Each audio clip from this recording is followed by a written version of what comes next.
It's an issue with our industry for sure. Yeah, I mean, Bubba, being in the fighting game community is a hot take for anybody watching. If you're feeling uncomfortable, imagine how often and how regularly the person you're trying to stand up for feels that way, and they don't even say anything to initiate it. They just are, and someone's attacking them for who they are without even being provoked. Welcome to Invite Sent. We are a live streaming show where we interview people and play video games. Help is on the way, dear. Did he make it in? Did he get all 20? Yes, way to go. If you'd like to be on Invite Sent, be interviewed, and play video games, please go to bubbagatter.com and request to be on the show. And I'll let you know if the invite is sent. Yeah, get him. There you go. Welcome to Invite Sent.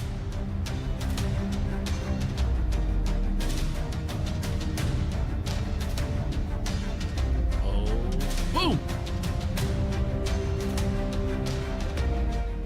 It's an issue with our industry for sure. Yeah, I mean, Bubba, being in the fighting game community is a hot take for anybody watching. If you're feeling uncomfortable, imagine how often and how regularly the person you're trying to stand up for feels that way, and they don't even say anything to initiate it. They just are, and someone's attacking them for who they are without even being provoked.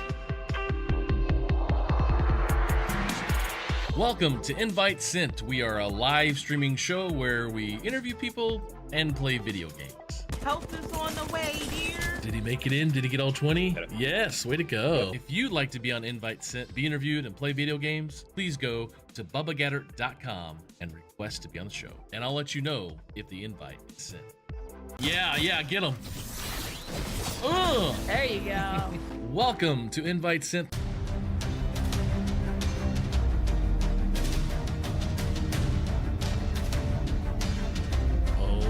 Boom!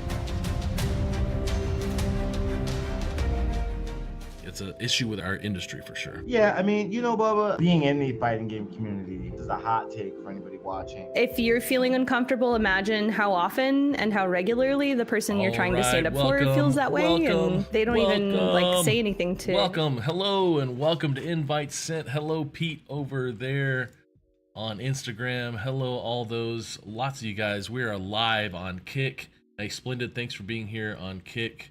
I appreciate you coming to the chat. And we're on TikTok. We are on Instagram, Twitch, Twitter, Facebook, LinkedIn, YouTube. Thank you so much for being here. I was just talking about your book, Pete.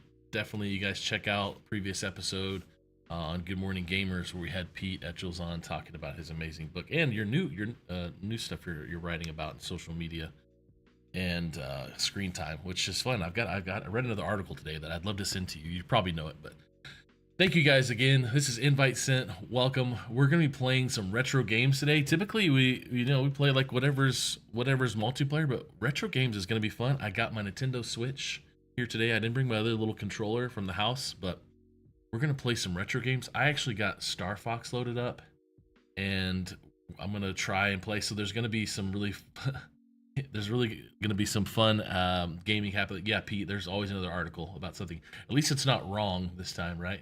Bad science about screen time in video games. So we're going to bring in our amazing guest from the Milwaukee Esports Alliance, Mr. Brandon Tschacher. How are you today, sir? I feel like I'm thriving at this precise moment in time. I feel like I'm thriving. You're playing what? You're playing 2004 NBA 2K? Is that what you're playing? I'm playing 2004 NBA Live. NBA Live. Was it even 2K a thing back then? 2K was. 2K2 came out probably in 2001. So yeah, it was a thing. But it's funny. So yeah, I got that booted up, talking video games with you. Thriving. Dude, I'm super pumped. What was the first video game you ever played? So, to my knowledge, the first video game was Rygar for the NES, which is Rygar. It's like a action platformer where you kind of play this Conan the Barbarian guy, and you go around trying to do all sorts of tasks. And so that's the first one I feel like I could remember playing. Yeah. And I'm looking at it right now because that was one of the things that kind of got me started on my retro collecting journey, which was the precursor to getting into esports as a business. So that was it. How about you? What was yours? Ooh, well, That's a great question. I don't know if honestly, if I ask this question all the time. I never think about what was mine. Yeah.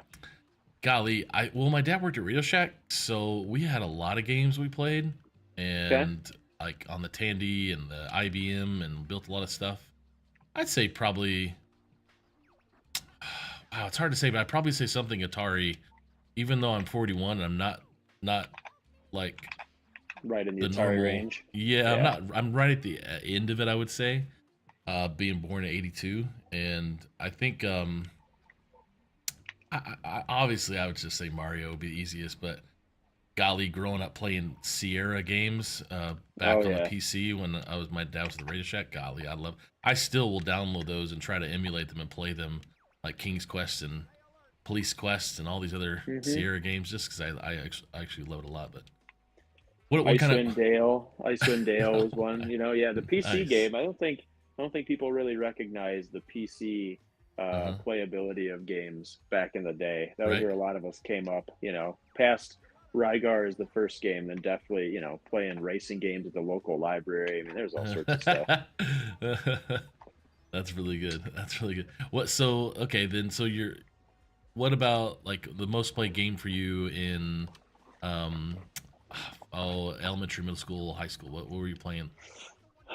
Yeah, that probably was the PC time. So my parents weren't really at that time super into video games. Like, it was still that, 90s era where it was kind of like, are you going to let your kids play this junk? That sort of an era. So, I would say I played a lot of PS1. I'm looking at the games I had, Siphon Filter, Twisted Metal 2. Ooh, yeah. Things like that. NBA Live 98. One of my like premier memories growing up is for my 10th birthday, my mom let me rent a PlayStation.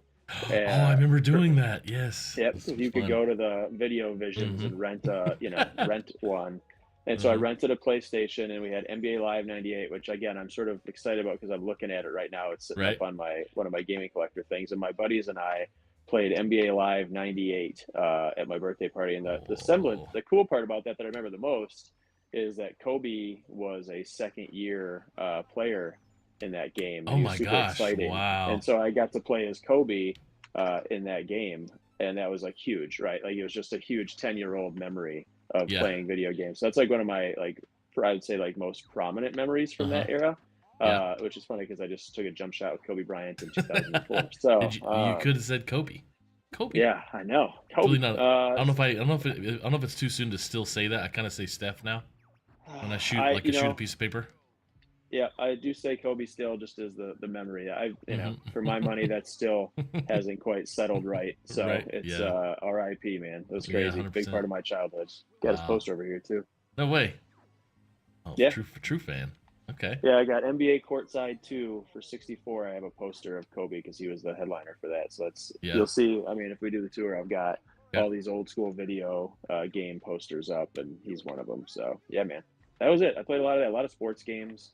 And then, like I said, PC, honestly, played a lot of PC games growing up because that's what I had. So my parents let me play. So, and I credit it with learning how to do a lot of computer things, like it taught me how to like get directory files when the game wouldn't download. Oh, You're like dealing with all that troubleshooting, you're like an 8-year-old hacker. Spending time in DOS 100%. Yes. Right. So yeah, man, it was good stuff. How about you? Same? It's funny. I think about that, like showing my kids DOS and them trying to like, what are you doing? I have a 14-year-old, 12-year-old, and 8-year-old, and luckily they love programming. So it looks like it might be something understandable, but yeah. I mean, for me, golly, I played a lot of Sega Genesis, Sonic, middle school growing up. And then, let's see, I think I played my buddy in high school. We played a lot of Final Fantasy, probably. Oh, yeah. And then it was totally EverQuest and World of Warcraft in the 2000s. And that's where I lost a lot of time in my life, was to, even yesterday, after I take like 6 months off of World of Warcraft and I play for like a week or two, then I stop. Yeah. I installed it yesterday, just like, I don't have any games right now, even though I have too many games. Like, I'm going to play this game again. And I didn't. Luckily, I uninstalled it just right away. Did you know that apparently you can buy the servers that you like for World of Warcraft that they like retire. So you could actually like buy, as you know, as I said, I'm a retro video game collector nerd. So like you can actually buy the server that you played on for World of Warcraft. And do what? Wait, and do what with it? And play on it? Keep it. No, just have it like displayed. So I guess you see, like in the retro collecting game, right? It's like, what do you have? What's fun? And like you can buy the server that you played your World of Warcraft on. You can have that displayed. It'd be like, hey, I spent 10,000 hours of my life on this machine, you know? So I just thought that was pretty cool.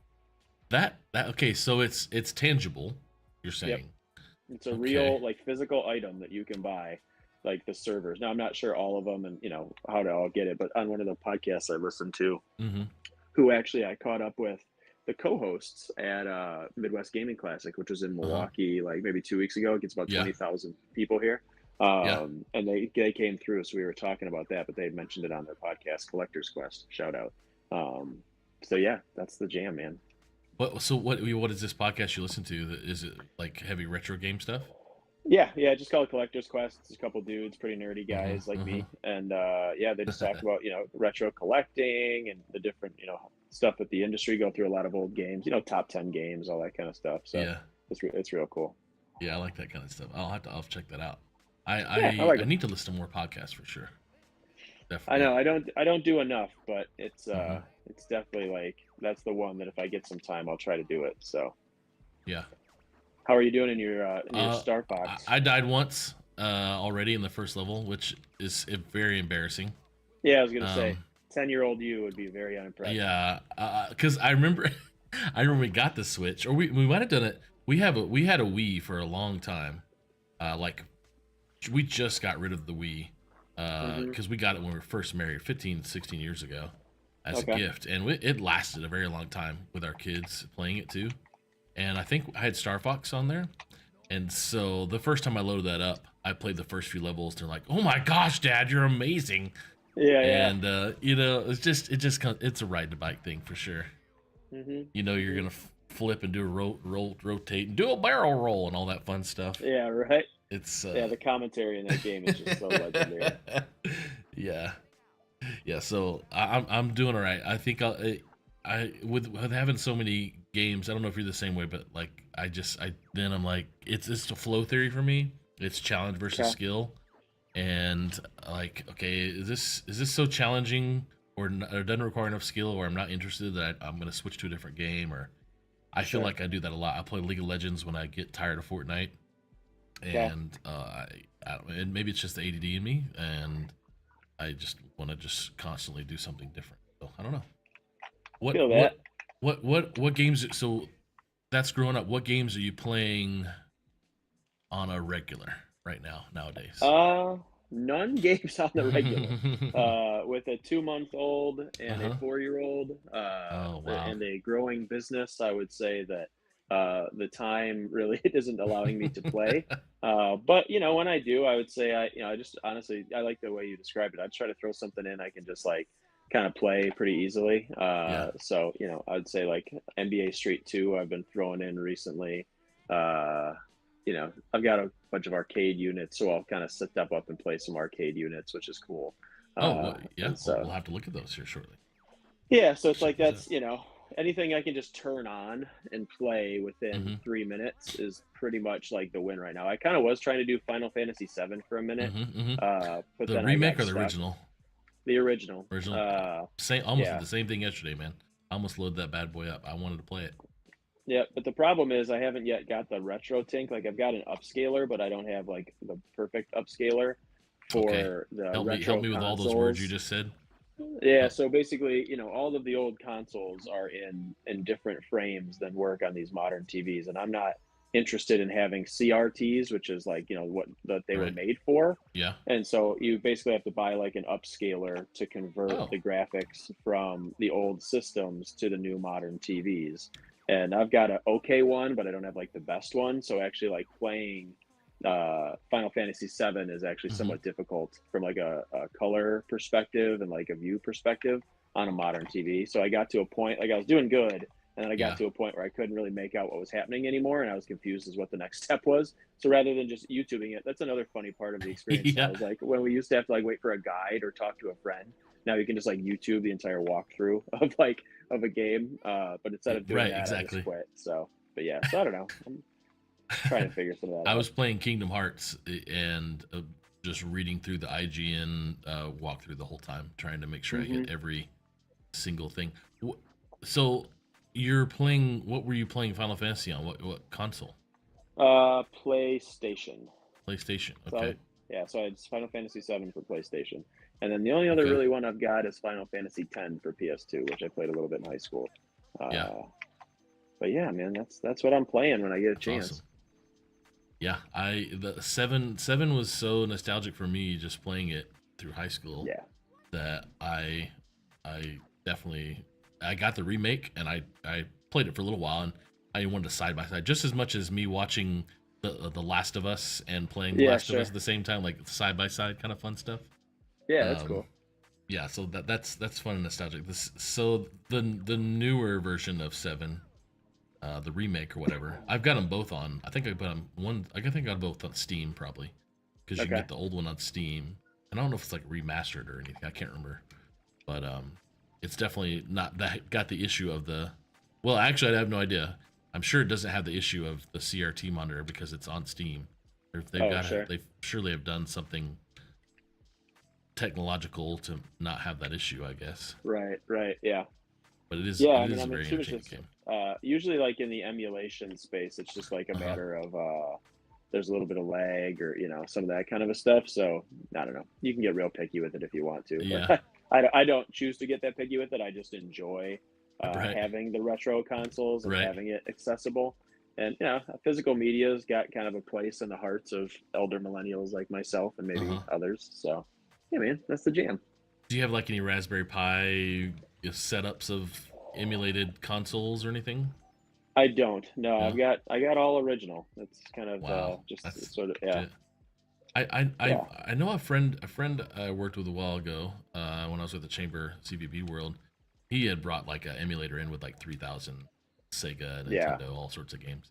But I'm trying to recall back in the 90s or early 2000s, one of my friends had. It was something where we could play. Oh, I know what we did. It was my cousin. He would emulate PlayStation games or something like the CDs are black or whatever, right? Like the CDs are. Oh, sure. Like whatever it was, he had some way of playing. And maybe this was him pirating games. That's probably what it was. Yeah. It was him pirating games and playing them on a normal CD at that time, but you had to emulate your PlayStation to recognize a regular CD over the kind of colored background version of the CD for PlayStation 1 or 2 or whatever it was. Okay. I Yeah, don't you used to like remember what burn. this is. Remember when you like burn CDs? And burn games? Oh my gosh.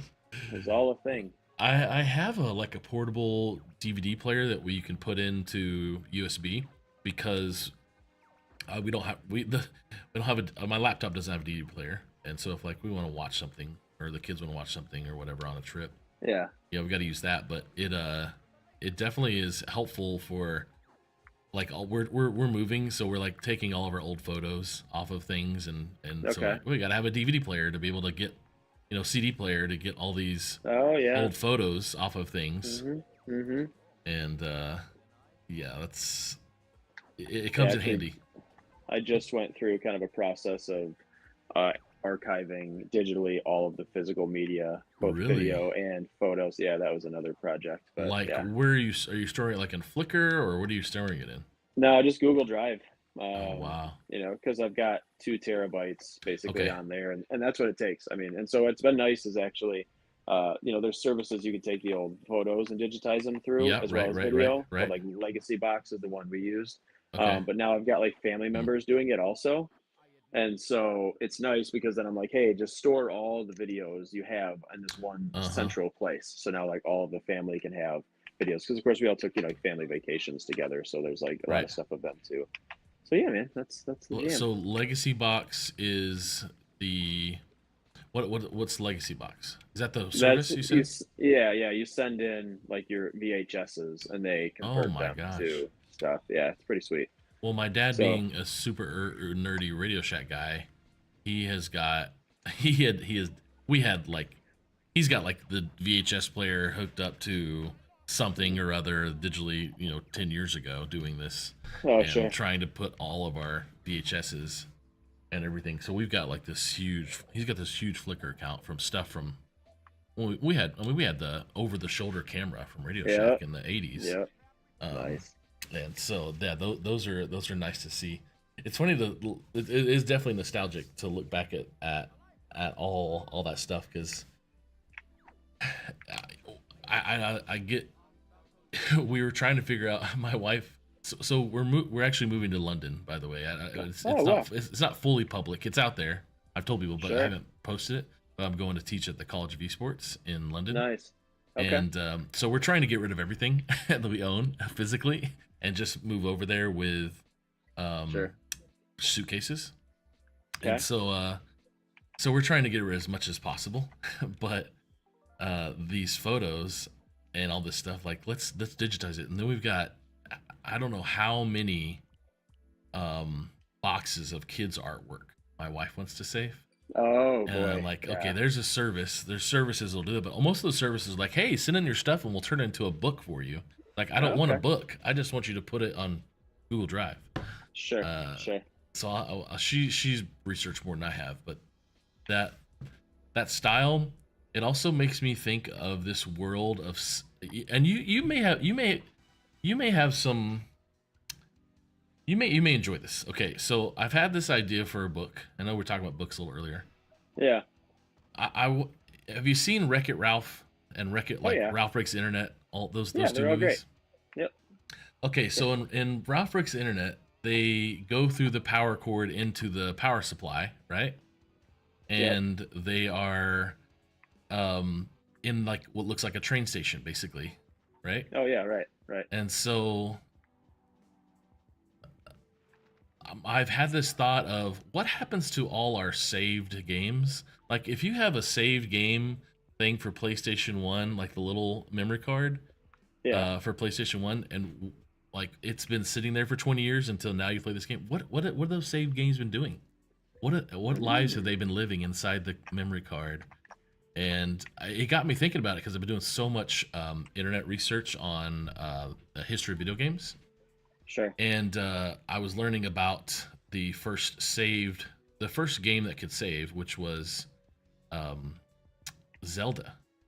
Zelda actually had a battery in the cartridge where it would that was where you could save your game. So I was like, well, wouldn't it be crazy if how far back could something be saved? And so like in this power strip or subway station of saved games, there's Zelda and Frozen in Time saved since 19 whatever. I don't know. Yeah. What do you think is happening to all your saved games that are just sitting around from all your retro? What do you think? I don't know. I mean, I imagine they're in there just kind of lolling about, perhaps. But yeah, it's interesting. What's also crazy, like as a collector, is that a lot of those battery packs, they eventually die. So a lot of you know, if you talk about physical media, like CDs and all that kind of stuff, like a lot of that stuff is, losing its battery, and so they just go away. So it is kind of like Wreck-It Ralph, except for the battery just fades away. Well, that's what I was wondering. Like how they're trying to keep Zelda alive in a sustain, I don't know, a frozen animation for with power. It'd be a good movie, actually. Like they need to somehow get kids to play the game so that, so that the game can get its battery. That'd be pretty funny. Okay, so I decided to switch over to GoldenEye, and I'm trying my very best to remember how to invert my controller, and I am having. Oh, there it is. It's the first one. Okay, golly, I was gonna have such a hard time. But using this, I don't even know what I'm doing here. I'm trying my very best. Okay, So let's go into when you have a stopping point. I'd love to see your room if you want to walk around. Is that something you want to try? Yeah, we could do that. It's not it's NBA Live, so don't worry. Yeah, so this is kind of Gaming Central 101. See if I can show you behind me. We don't need to see me, but are you seeing a video game station? That's hopefully what you should be checking out. I'm seeing everything now. Yeah, so this is one part of the room. So basically, you come in over here and you've got all the retro gaming posters, Barkley, Shut Up and Jam. Oh my gosh. Yeah, NBA Courtside 2, Ken Griffey Jr.'s winning run, Backyard Football, Tony Hawk Pro Skater. Tony Hawk, amazing game. I love Tony Hawk. For hours I could play that. Yeah, Showtime, NBA, and NBC. So we got the posters, and then here we got some of the more fun games. Gosh. All kind of laid out. So this is all Super Nintendo and N64. So we got some of the good ones there. And then you kind of come over to the system, history of the systems, So we've got, so we've got, I'll get my finger out of the way there for you. Got NES. So we start with the NES, which is cool. Go Super Nintendo. So we got all the Super Nintendo games. 64, Star Fox, like you were saying, down to Genesis. Yes. All the systems, so they're all on like a little Switch, so I could play kind of whatever anytime. We host a little tournament here every year, so we do like a Mario 64 tournament, which is kind of fun. Got this custom made, which is kind of sweet. Turn that guy on. That's cool. And then so we got a little bit more modern PlayStation, PS2. Got this Dreamcast, which is pretty dope. Down to the Xbox One. What's funny is the most modern system I actually just put away because I don't play it anymore. So I've got just like an Xbox One chilling in there. I got a Wii chilling in there. Yeah. A little bit of this. Got the that's that really going cool. on. Oh my gosh. Oh wow, look at this. Yeah. Holy cow. So, I am also kind of a card collector, so these are all what are graded these cards? My favorite player is Derek Fisher, so I've got kind of a world's best collection of Derek Fisher cards. So you can see all those are kind of all displayed, and then a bunch. I got my childhood collection graded, so I didn't have to like jack with that anymore. Some more video game stuff, Super Scope, Bomberman, all the N64 controllers, which is cool. And then this is just like a little bar, so I got some retro video game content going on there. It's pretty dope. And then we got some video game. This is more traditional sports stuff. If you're a basketball fan, just kind of cool.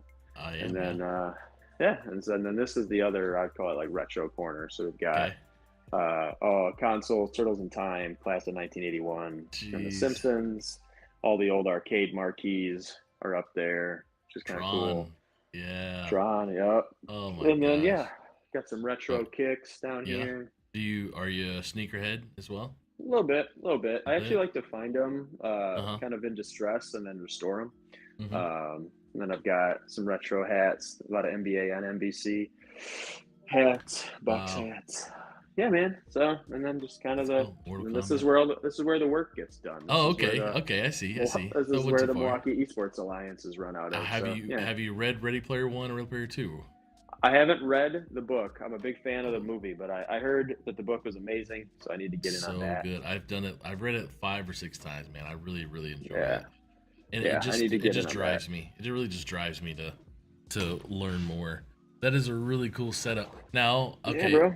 So the family, the wife, the experience there. This was like, hey, I'll marry you, but I need a man cave. So I got lucky. My wife and I have been together since we were about 16 and 14. So this was long before. But so we did that. Awesome. And so when we moved out to this place, we redid the whole basement, and I don't know, I kind of just turned it into a place that I could enjoy. So she's been kind enough to let that happen, which I'm appreciative of. And man, now we're just doing the thing. I love that, dude. So thanks for letting me give the tour. When you have this stuff, nobody cares unless you're into it. So I appreciate the chance to do the tour. Right. That is really cool.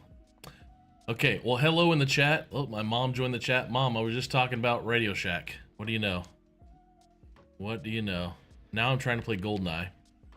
Okay, so now with this remaining part of our show, let's jump into adult Brandon here, and like what is your history when it comes to before what you're doing now? Which you're doing quite a few things, but what was your first job?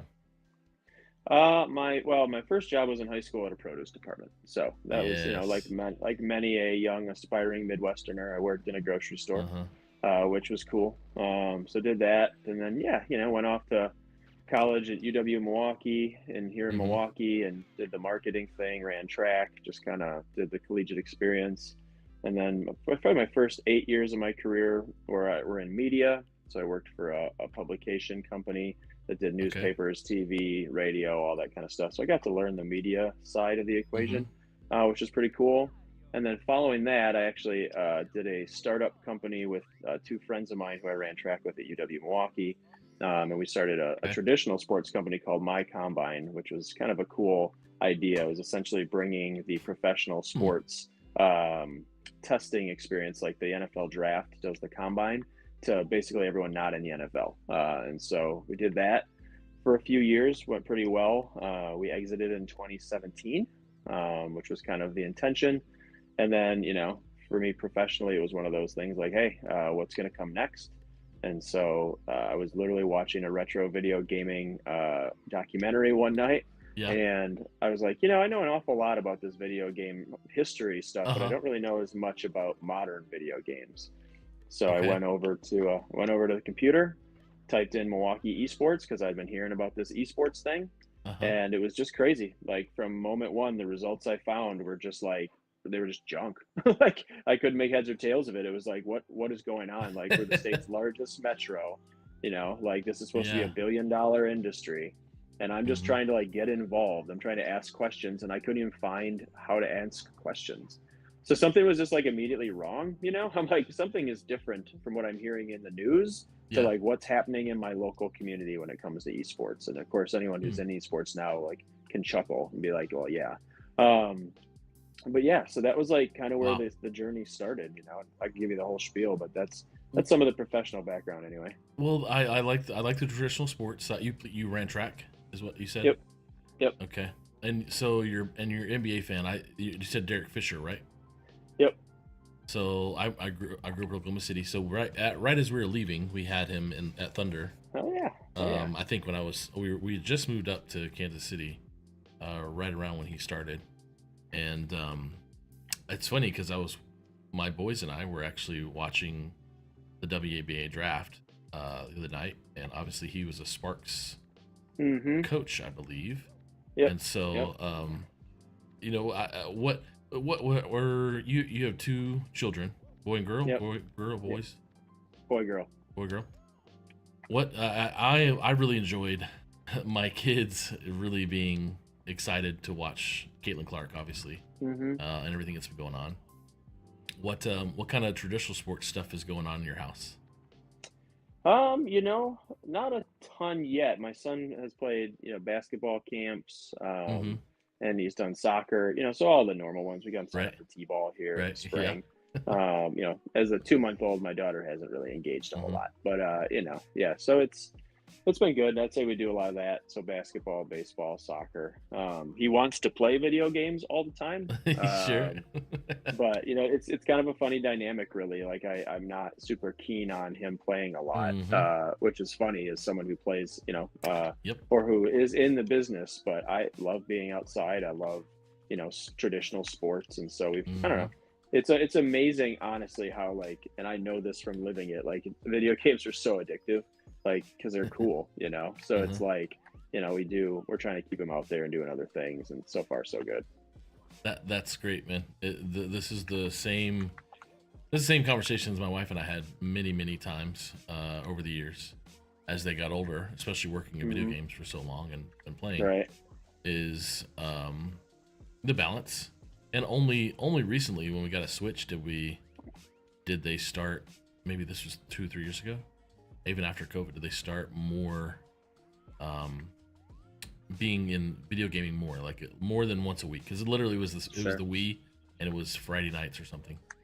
And so then it becomes a fun balance of honestly, we thought our middle schooler was missing out because all his friends were playing, and they were talking about Fortnite all the time, and he really didn't play anything. And so we finally said, look, let's play. And what's been fun is because I get to play with both the older ones, which is a ton of fun. And so obviously your older child, getting to play video games in your sweet gaming room has got to be pretty awesome. Yeah, it is cool. And we play a lot of the retro ones, right? So it's like, it makes it a little easier to consume. What I think has actually been very interesting and that I've kind of been looking at recently is I think I anticipated modern video games at some point coming around to enable sort of the culture of gaming that I grew up with. And I guess I've started to realize that, like, because of the monetization, because of just like the way that they've gone, like they may not. And so I've actually been picking up as many Xbox 360 or PlayStation 2 multiplayer games as I can. Because while 64 and Super Nintendo and all that would be great for you and I, right? It's like we can sit down and play that stuff, no issue. It does get a little tougher for the next generation because they're like, this is just like, I don't understand. But for PS2 and Xbox 360, it's not too bad. But what's interesting is like, and I've seen an Instagram reel on this just the other day, is like, the opportunity to sit next to one another, play and have fun is like, that is everything. And this whole culture of like sit by yourself, play video games, and then scroll on like TikTok. I'm actually like pretty not about that. Like, I just think like, video games are a great thing, but like people should play together, like I really believe in that. So yeah, it's been interesting. I love that. I talk about that a lot as well, but I compare it to windshield time. So as you have a teenager that doesn't want to talk to you or doesn't think you're cool, that's not me, obviously. My teenager thinks I'm totally cool. Yeah. That's sarcasm. But like that windshield time, and I worked at the YMCA for 15 years, so this kind of working with youth is always a part of my life. But the windshield time is you want to talk to somebody, or you want to talk to a kid or your student or whatever, son or daughter, like spending time just driving in the car and just looking forward and talking is a whole lot less complicated than staring at each other and asking tough questions. It can just be a part of your day, and a good way to just not put so much pressure. And so I always talk about this is just the digital windshield time, where I like that. You're just gonna chill and just talk with your kid and talk about whatever and ask tough questions because you're both trying to accomplish either a goal together or beat the boss or whatever it may be. So yep, I like that. I like the perspective on that you have is great because it really is needed.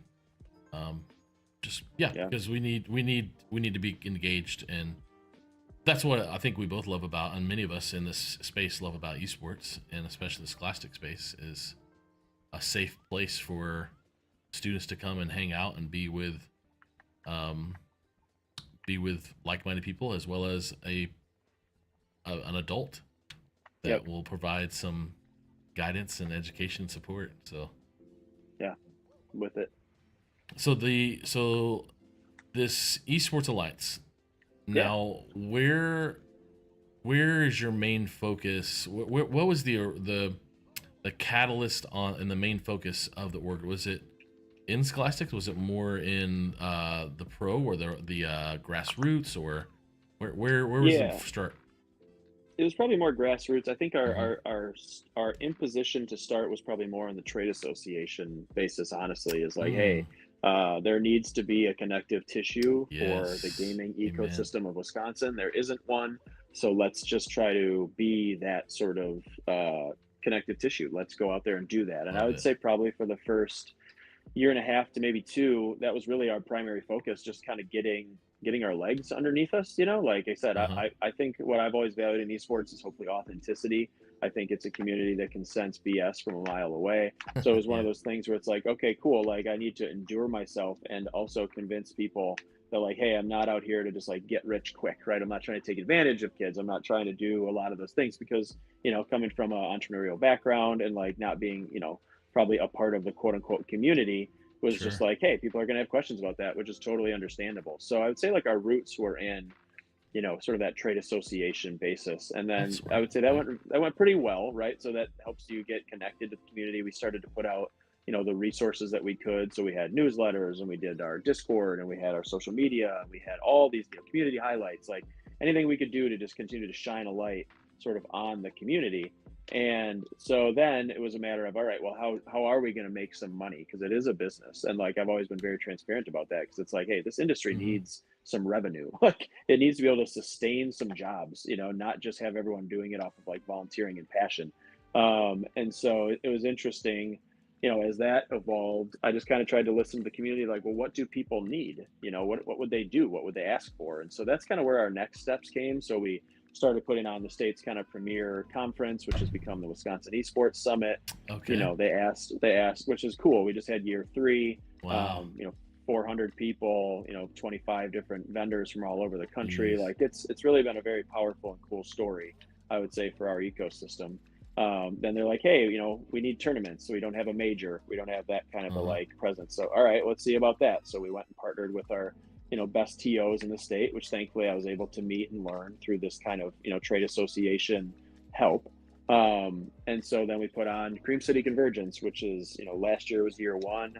We had 600 people from 10 different states. This year we'll hopefully have in the thousands. It's kind of our premier fighting game community event, right? Okay. And so we do that with the community. So we've gotten into events and tournaments, and then we partnered with a group on a venue. So now we've got, a venue downtown Milwaukee where we run weeklies, and we're getting about 75 people a week to our local. And then we've got bi-weeklies and monthlies, and I could go on, man. It's just crazy. It's just like we started as this kind of trade station background, and now we've really kind of, I would say, transformed into more of a conglomerate, which is probably needed in the attempt to, again, sustain revenue.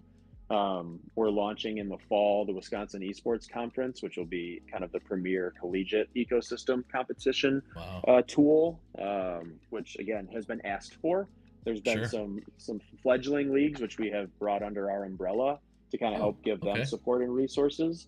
And the idea is that we'll be then, bringing them into the WEC kind of in the fall, which they're excited about as well, because it's like, it's tough to run collegiate leagues with no money and 2 people, so we're going to try to give them a little bit more resources, a little bit more support, and kind of turn that into something of meaning. So we've been building that with about 12 colleges in the state as a part of a steering committee.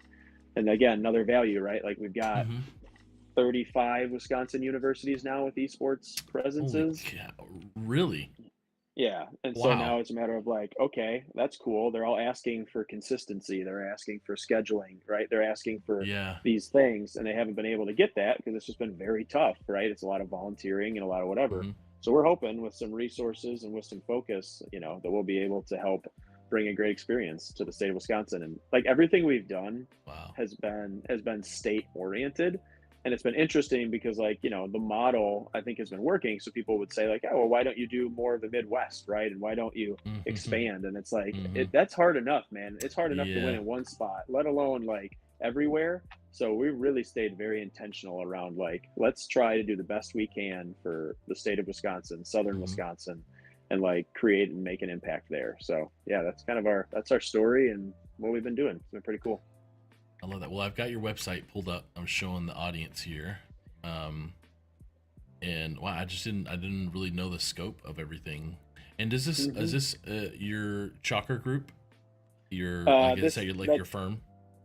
So yeah, the Alliance is its own entity, but coming out of kind of the COVID area, there was obviously some consulting opportunities that came with it. So they're 2 separate entities, but yeah. Yep, same. Yeah, I'm in the same world. Okay, so I honestly didn't know the extent of what you did, man. This is really, really cool.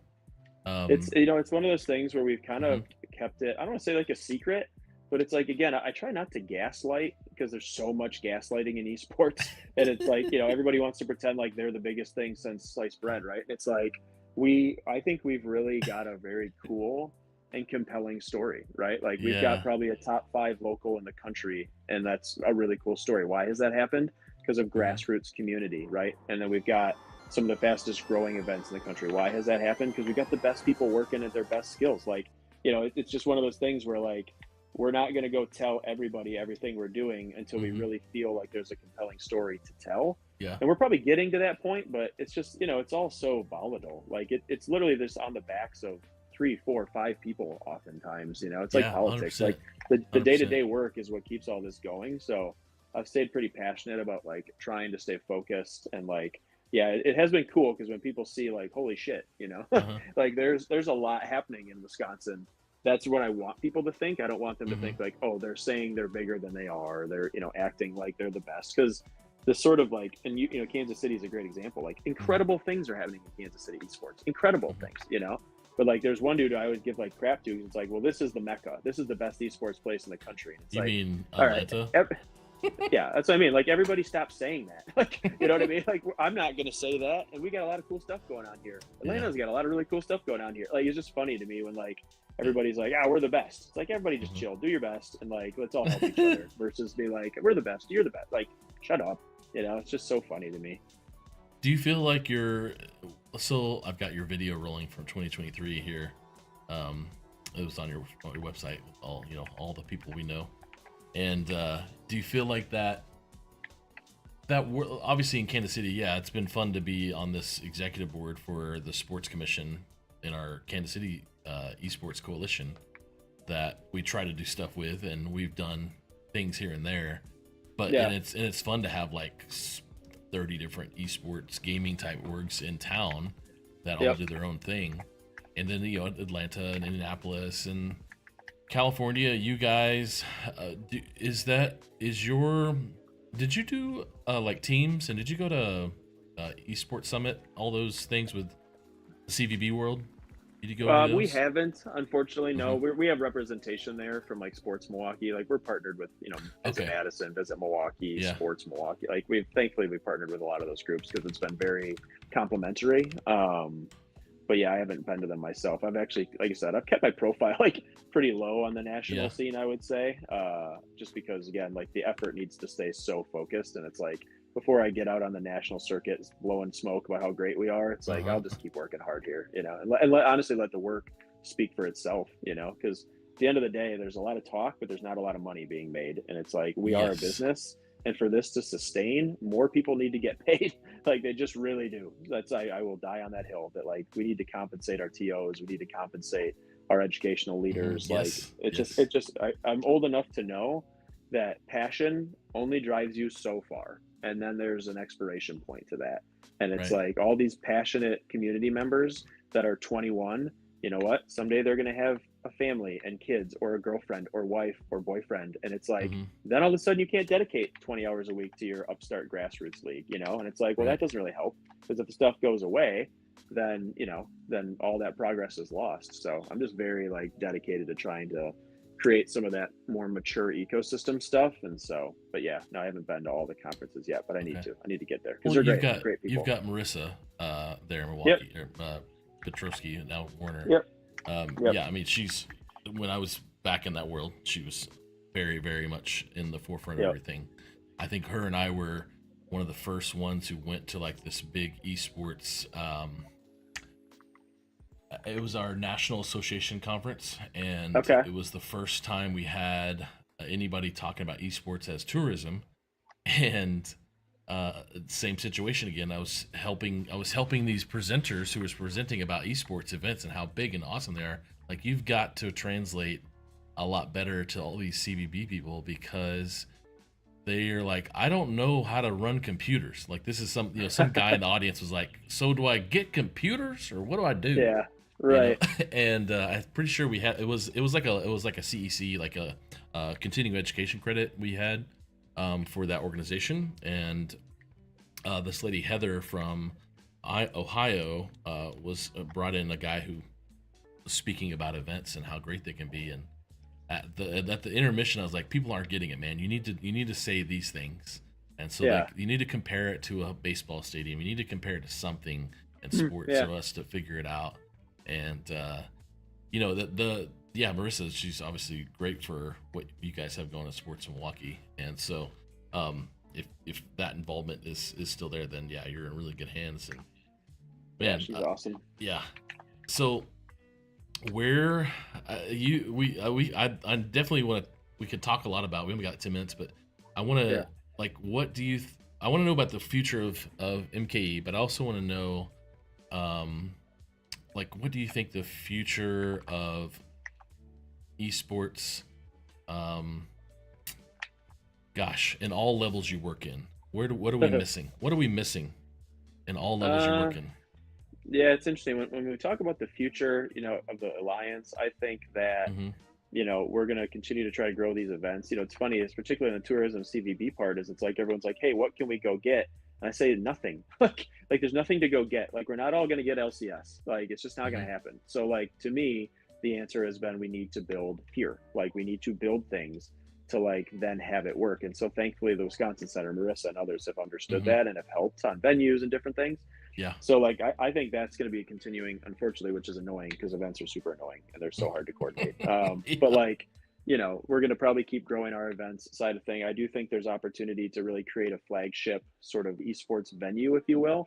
But that, the road is paved with people who are completely dead broke, who have tried to spend millions of dollars on venues. Like, there's just not a profitable model to be had. There's just not. So we're trying to avoid that catastrophic financial decision while still trying to, we've got our venue on the east side, just about 4,500 square feet. And it's got, we have, like I said, 70 people coming to locals, but that's all mainly FGC. It's, I don't know. I think that, for us, we're going to continue to try to explore those avenues. We launched a collegiate consulting division this past year that's been actually doing really, really well.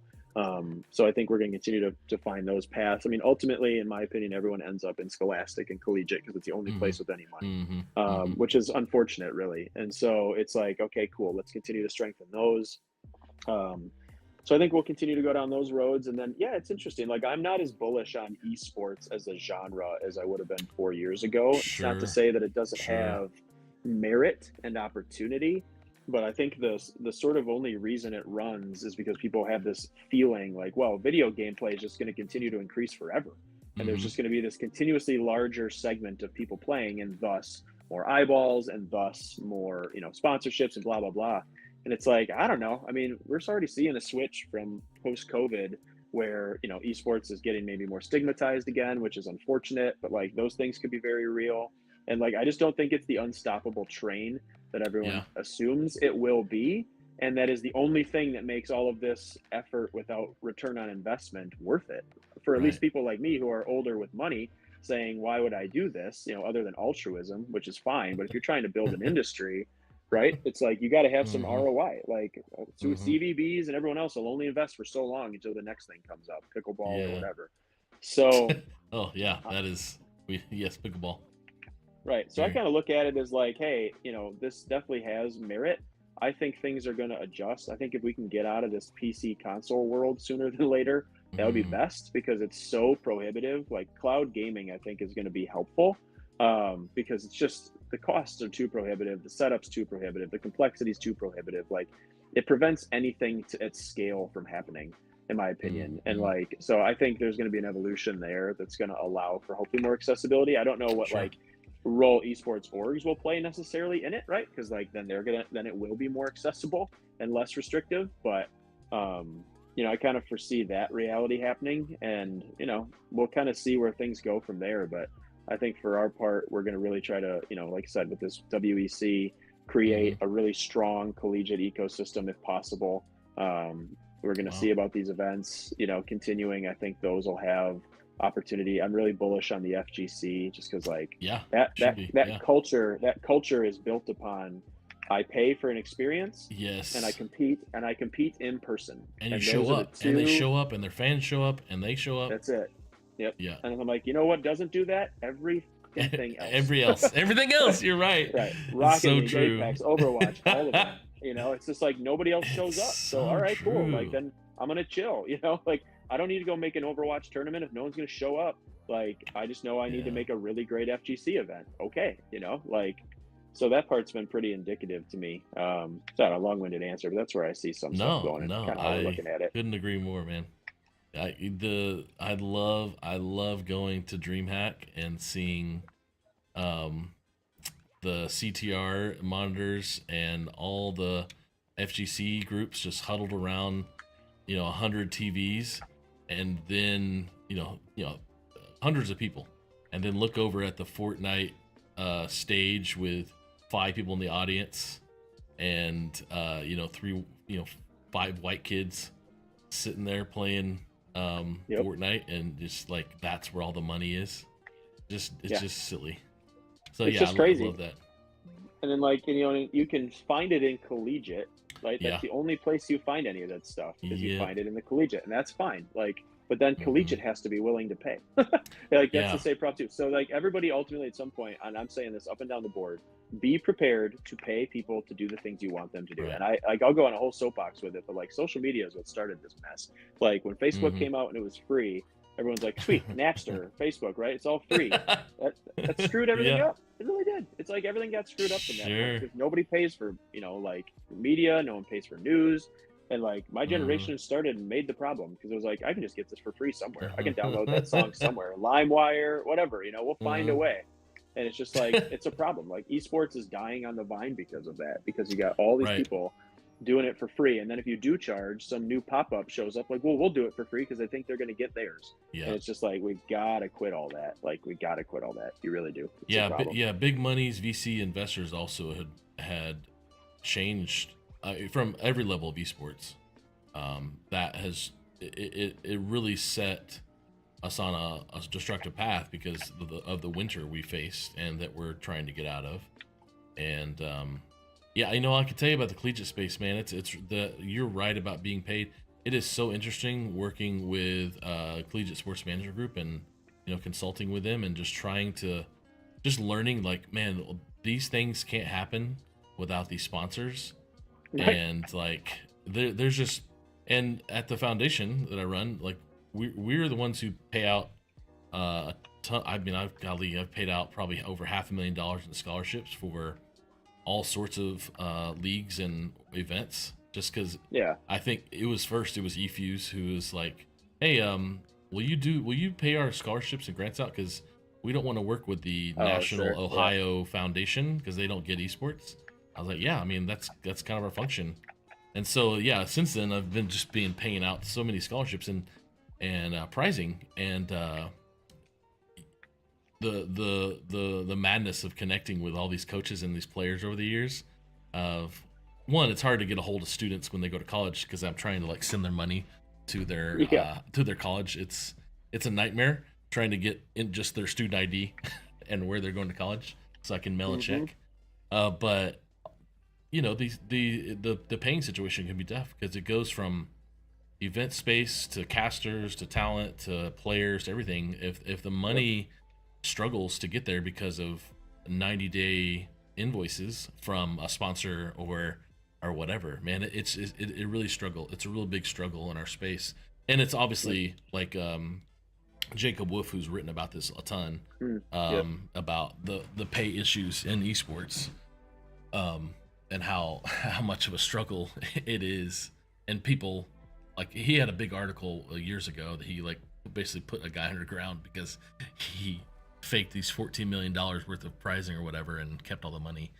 We don't have a great experience in esports with money and prizing, and it needs to be there, which goes kind of back to, it's funny because the Caitlin Clark thing I was talking about earlier, they showed her salary over the next 5 years was $70K a year to start with. I'm dang, that's nothing. Obviously she's going to make plenty of money with sponsorship still, but at the same time, people can say, oh, they need to pay him more. Well, we need to buy more tickets. We need to show up more. We need more fans. We need to buy more jerseys. Yeah, she's gonna make sales, but the revenue side of WNBA is never gonna be big as NBA, just because the fans aren't supporting it. Yeah, I couldn't get more annoyed at at that. And I watch a podcast called All the Smoke with Matt Barnes, and he's like, yeah, you don't like it? Go to the games, buy the merch. And it's the same thing in esports. None of this is going to happen. Period. You got to put your money where your mouth is. And the most annoying is when, I tell everybody, we need to build everything we do without a sponsorship in mind. Period. 100%. And if other sponsorships come, hooray. But we simply cannot be built on that volatile, changing sand, because budgets and everything changes. And it's where they work well, is if, yes, you provide, it's a consumer good and people buy it and they say, of course we want to be a sponsor because we make money. But how rarely does that happen? So, I mean, yeah, it's crazy. Yeah. We're definitely like, I think we're, the only reason we've been able to exist probably as long as we have is an amazing community, but also like I've been able to fund and be able to sit back and like be there and play the attrition game. And it's just like, not everybody's able to do that because they're young or, so I feel like we're in a unique position that way, but it doesn't make it good. That just makes it rare, you know, and I hope that it becomes less rare. There needs to be more going on, but it needs to not be for free. So that's the hill I'm going to keep trying to climb for the industry. I love that. Thanks for doing that, man. Yeah. Well, I'm going to give you the solo screen. If you want to look in the camera and tell people anything, like whatever you want to talk about, you got 60-second hot seat. You can tell them where to follow. You can talk about how the esports industry needs to fix itself. Whatever you want to talk about. You have the 60-second hot seat. It's all yours. Ready? Go. Okay. Well, I would say thank you for the opportunity to be here. Thanks for the opportunity to play some old retro video games with yourself and for me to do it. That is a great way to start a Wednesday morning. But I would say to those that may be watching this, hey, esports is an incredible place for a community to gather no matter what game they're playing. So supporting it, whether as a parent, as a sponsor, as a community organizer, I think is well worth your time. We're going to continue to evolve as an industry. So keep it in mind as you're trying to reach kids or reach that next generation. It's a great place for that. If you're in the Wisconsin market or even around the Wisconsin market and you've heard some of what we've said today around the work going on by the Milwaukee Esports Alliance, please reach out. Would love to connect. That's what we're here for. We are here to be a gathering place for those in the gaming ecosystem to be able to get connected to other resources or to find out how to pursue their passion or to pursue things they're interested in. So thanks for following us. Thanks for following the topic, and hopefully we can connect soon. Brandon, thank you so much for coming on today, man, and hanging out and just chatting about all sorts of fun stuff. I definitely think we could hang out more and talk about a lot of really fun stuff and maybe take on the world together and fix some stuff. But it's only an hour show. Hey, you'll be in London, so the time difference may work out, man. It may work out. We'll just hang out and get some retro games. We'll have to find something that you can play as well that we can both play in your retro. Is there anything retro in your that's maybe not PS1 or newer that could be played on the internet? Is there any? That's a good question. I haven't pursued it, but maybe there will be someday. It's all happening. Right. Well, cool. Well, if you want to stick around the control room and that thing, I'll mute you and I'll come say goodbye after I shut down the show, man. Cool. I appreciate it, brother. Yep. Thanks. All right, everybody. Thanks so much for coming today to Invite Sent. Brandon Tschacher is awesome. We hope you learned a lot. Thanks for everybody being here in the chat today and checking out the show. Tomorrow at noon Eastern, 11 Central, we're going to have Logan Hermes from Be Quiet, who used to be at D&H, also was a coach, esports coach, will be on the Rave Esports show tomorrow. Right back here on all the channels you're watching now. On Friday morning, I'm going to get to hang out with the Melanin Gamers who created the toxic rating system for toxicity rating system that they're pushing towards ESRB and ESA, which I just got off an email with ESRB wanting to get them connected and have a conversation about games and all the toxicity rating as well as the guidelines for the ESRB. And then on Friday afternoon, we're gonna have Zach Teep. We're gonna play some Fall Guys on Invite Sent and have some fun. And I know next week we'll have Paulie Santoro, Paulie Hype on the show. We're gonna play some games, and then BJ Fink on next Friday. And then the week after that, I'll be in Dallas, Arlington at the Esports Stadium there. Thank you for the recognition. Yes, the great show. Thanks for watching. Appreciate it. Be in Esports Arena, Esports Stadium, Arlington at the Collegiate Esports Commissioners Cup, making some content, having some fun. But thank you guys so much for sticking around today. I appreciate you all. Stay amazing. We'll see you next time. Bye.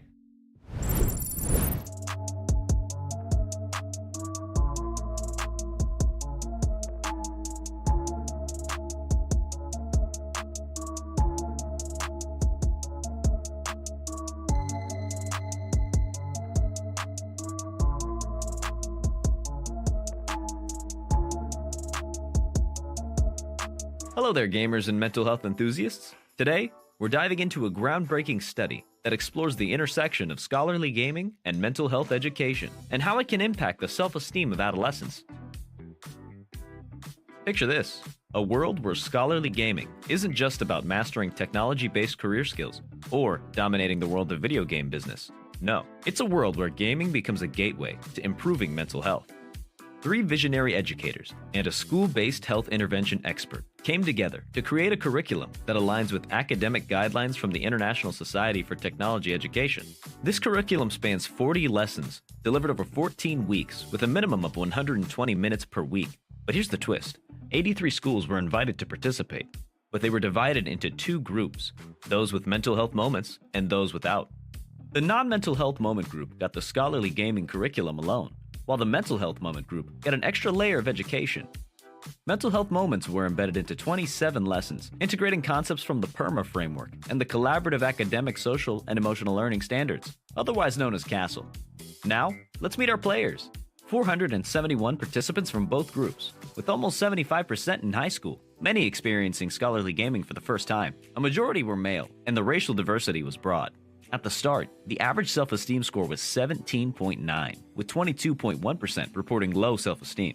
But hold on, the game's just beginning. As the study progressed, it revealed some fascinating results. While 57.7% of participants with low self-esteem at the beginning reported average self-esteem post-intervention, the mental health moments group stole the spotlight. Self-esteem scores improved by 8.3% in the mental health moments group, compared to no change in the non-mental health moments group.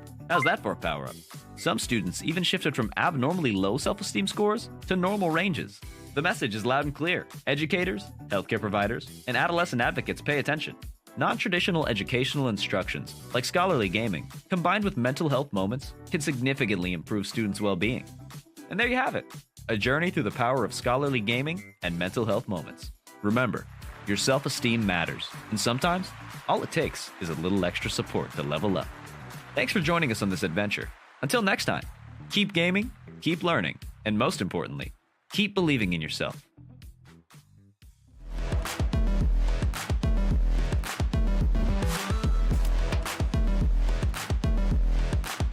Making history at CECC. And there it is! Both platforms online and dip. We'll take it home. What a game. Take a victory lap, take a bow, and take the headsets off and start to yell.